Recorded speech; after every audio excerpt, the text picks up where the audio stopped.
sensibiliser les étudiants sur la maladie, sensibiliser le personnel enseignant, le personnel également administratif sur la maladie à virus Ebola.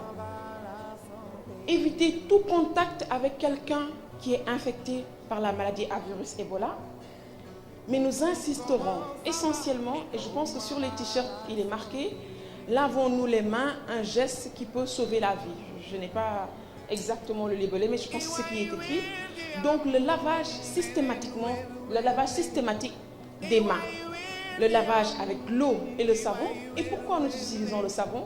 Parce que nous avions vu que c'est un germe qui est sensible au savon. Même s'il est virulent, heureusement pour nous, c'est un virus qui est sensible à l'eau de javel. Donc on va se laver avec de l'eau de javel, avec de l'eau javelisée, pas pure, mais diluée. Ou bien nous allons nous laver les mains avec du savon, tout à fait efficace. Nous pouvons également nous nettoyer les mains avec de la solution hydroalcoolique. Et à la fin de ma présentation, je reviendrai sur l'utilisation de cette solution hydroalcoolique. Se rendre dans les structures sanitaires. Donc dans les structures sanitaires ou bien le service médical de l'université, en cas de fièvre et surtout si vous venez d'une zone d'épidémie.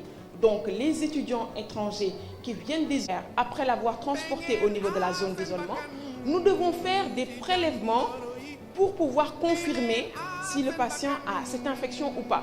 C'est-à-dire qu'aujourd'hui, un étudiant ne peut pas se présenter au service des maladies infectieuses. Bonjour docteur, je viens de la Guinée, je voulais faire un test pour voir si je n'ai pas la maladie à virus Ebola. Ça, ce n'est pas possible. Il faudrait que vous répondiez à des définitions, que vous soyez un cas suspect. Et dès que vous êtes cas suspect, on va vous isoler. Il faudra forcément faire des prélèvements parce que nous avons vu que ces symptômes peuvent être en rapport avec d'autres maladies. Donc, quels sont les labos qui peuvent faire? Vous ne pouvez pas aller dans n'importe quel labo pour faire un examen, pour vérifier si vous avez la maladie à virus Ebola. C'est l'Institut Pasteur de Dakar qui est habilité à faire ce type d'analyse parce que ça demande un niveau de sécurité. Ces produits sont contagieux. Donc, il faudrait bien évidemment faire ces analyses au niveau des laboratoires de référence.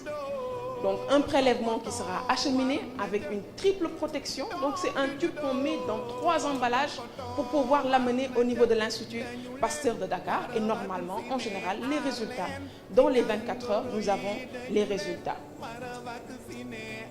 Nous allons à présent aborder la dernière partie de notre présentation qui porte sur la prise en charge et sur la prévention. L'épidémie d'Ebola est actuellement une épidémie qui fait l'actualité un peu partout à travers le monde.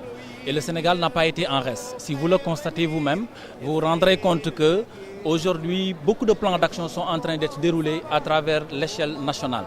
Et malheureusement, l'université a été un peu occultée. Et c'est pour cela que le SAES, étant conscient de sa mission d'avant-gardiste, de sa mission d'alerte, a jugé utile de concevoir, d'élaborer et de mettre en œuvre son plan d'action, son plan de riposte contre cette maladie au niveau de l'université. Et en amont, nous avons conçu des banderoles, nous avons conçu des t-shirts avec des slogans d'éducation pour la santé. Et tout dernièrement, vous avez vu, nous avons procédé à la distribution de kits de prévention pour aider nos chers étudiants à pouvoir se désinfecter les mains correctement. Ce n'est pas suffisant, certes, parce que ça c'est la première phase d'un plan d'action. Comme vous le savez, un plan d'action comporte un ensemble d'étapes, un ensemble d'activités et de tâches qu'il va falloir dérouler dans le temps. Aujourd'hui, c'est la cérémonie de lancement officiel du démarrage de la campagne.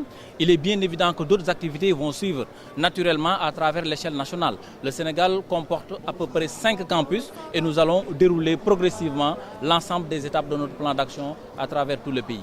Le SAES a mobilisé les grands moyens pour assister la communauté universitaire.